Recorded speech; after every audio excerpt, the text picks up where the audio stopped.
Now we will learn the concept of gradient descent, which is a part of deep learning. This graph on your screen is a visual roadmap of how it works. Let's picture the curve as a hill, and the goal of our machine learning model is to find the lowest point in the valley. That's where the cost of error is the least. This spot is called our minimum cost. The x-axis represents the weight, which is one of the parameters our model adjusts to the lower cost. The y-axis shows the cost which we aim to minimize. The curve is the cost function, a map of all possible values the cost can take depending on the weight. Now see that dot labeled initial weight. That's our starting point.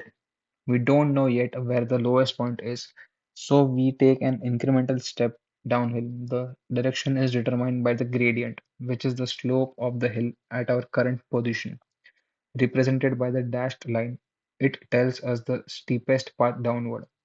And here's the cool part. The gradient is actually the derivative of cost. It gives us a precise measure of how steep the hill is at any point. By moving in the opposite direction of the gradient, we step towards the valley. But how big should each step be, right? That's where learning rate comes into the play, which is not shown here but is crucial.